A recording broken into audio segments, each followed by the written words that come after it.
Tel Aviv Delhi റൂട്ടിൽ വിമാന സർവീസുകൾ റദ്ദാക്കി എയർ ഇന്ത്യ. സെപ്റ്റംബർ അവസാനം വരെ നിലവിൽ സർവീസ് നിർത്തിവെച്ചു. പശ്ചിമേഷ്യൻ സംഘർഷം തുടരുന്ന സാഹചര്യത്തിലാണ് തീരുമാനം. സുരക്ഷാ സാഹചര്യം കണക്കിലെടുത്താണ് എയർ ഇന്ത്യ സർവീസുകൾ നിർത്തിവച്ചിരിക്കുന്നത്. ഇറാനെതിരെ അമേരിക്കയുടെ ആക്രമണങ്ങൾ ശക്തമായതോടെയാണ് സർവീസ് പുനരാരംഭിക്കാൻ നടപടി നിർത്തിയത്.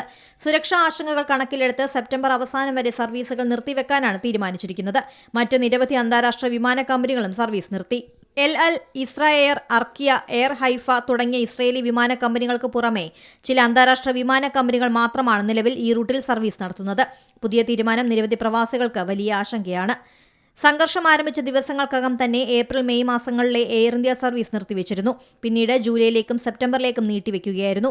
അതേസമയം ഗൾഫ് മേഖലയിൽ സംഘർഷം രൂക്ഷമായതോടെ കുവൈത്ത്, ബഹ്റിൻ തുടങ്ങിയ രാജ്യങ്ങൾക്കും അമേരിക്കൻ സൈനിക താവളങ്ങൾക്കും നേരെ ഇറാൻ ആക്രമണം തുടരുന്നു. ഈ സാഹചര്യത്തിലാണ് സർവീസുകൾ നിർത്തിവെക്കാൻ എയർ ഇന്ത്യ തീരുമാനിച്ചത്.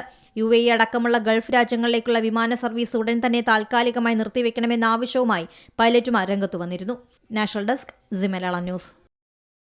ഏറ്റവും പുതിയ വാർത്തകളും വിശേഷങ്ങളും വിരൽത്തുമ്പിലറിയാൻ സി മലയാളം ന്യൂസ് എല്ലാ ഡിജിറ്റൽ പ്ലാറ്റ്ഫോമുകളിലും ലഭ്യം.